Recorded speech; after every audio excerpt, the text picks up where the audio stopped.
Izzy, you're looking rather Lincoln-esque today. Well, this is in honor of the Oscars. Oscar. Daniel Day-Lewis. That's right. Yep, he got Best Actor, right? And a for brilliant Lincoln. performance, I must say. I haven't seen the movie, but you should. would recommend it. It's a great history lesson. Is it? All you kids should be seeing it. And, Okay.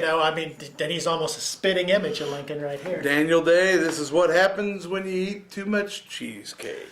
That's right. And, That's right. Lincoln didn't do that. So, No. remember that, kids? That dude was thin. He was. Hello and welcome to your old news update. I'm Izzy Fitz. And I'm Bud Driscoll. Not so presidential. Not so. Not so. But that's all right. You can be my left-hand man. And who was it? Oh, Andrew Johnson. That was his vice president. That's right. He was a drunk and a reprobate. Right. Right. So I guess that fits me rather well. All right. Well, let's shout out to our sponsors that we so appreciate. Oh, we do. Eagle Crest Retirement It Community, sounds like he's ready. 1501 East Magnolia. Yes. Headless Clothing, 1829 South 9th. Dresser of the best. And Smoky Hill Museum, 211 West Where Iron. you'll be history. Topping the headlines from yesteryear. Okay, we're going to go back way to 50 years ago to March 4th, 1963. Mr. and Mrs. Charles Hopkins, sifting through the fire-torn wreckage of their popular restaurant, have made no plans for the future. The Sunday morning fire gutted the Basket Dine-In. Oh, that sounds good. Yeah, 2004 South 9th. You old-timers can remember that one. Some of them can. Collapsed part of the roof of the metal building and left one fireman with second-degree burns on his ears and neck. The building, owned by Chris Hoffman, was described as a total loss. I have to wait until my brother-in-law, Maury Carter, arrives, Charles Hopkins said. Carter owned the business and Hopkins leased it from him. It was opened by Carter and Hopkins about 7 years ago. Prior to that time, the triangle-shaped metal building has housed a succession of nightclubs. Ooh. Carter and Hopkins remodeled the interior, added a car hop service, and developed one of Salina's most popular eating spots. And then it got torched. And then... And now Poor fellas. We got Sonic now. Yeah.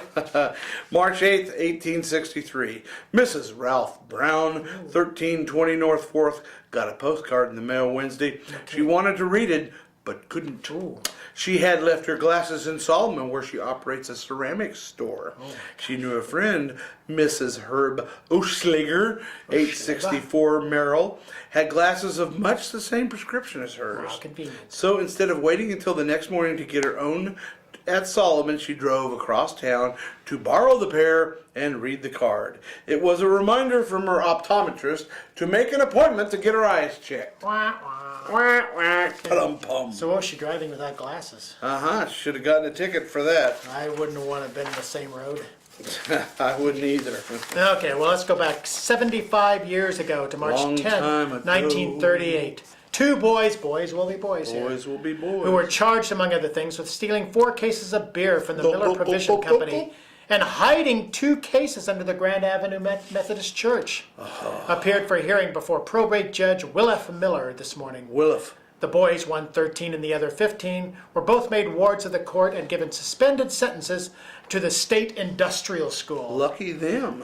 They were paroled but forbidden to drive a car, cannot stay out in the streets after 9 o'clock in the evening, and can only go to shows with an adult, and must report to the court every Saturday morning at 9 o'clock. In addition to the beer episode, the lads were charged with taking 2 cases of pop, taking a battery from a car, taking 2 tires from the Simpson used car lot, and throwing rocks at passing cars on North 3rd Street. Sounded like they needed a good spanking. They did too. In those days, you could spank them. I know. And that was before television became the great pacifier. And they could Right. just sit them in front. They had to go out and make mischief. Drinking beer. I think even Lincoln would have spanked them. March the 4th, 3 days before my birthday in 1913, a raid was Birthday made. was 1913? Well, don't tell anybody. Okay. I age very slowly. Yeah, you're looking good for your age. That's right.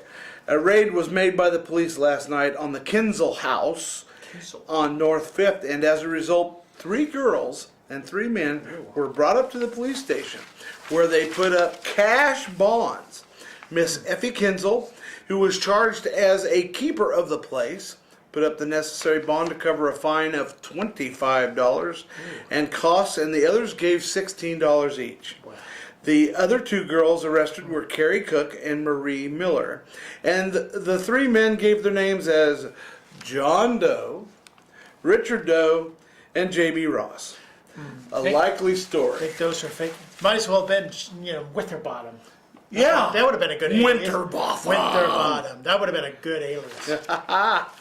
Well, read more about the way things used to be in the look back section of Monday's Salina Journal. What do you say? Well, you have a presidential day there, and we'll see all the rest of you yesterday. 4 score.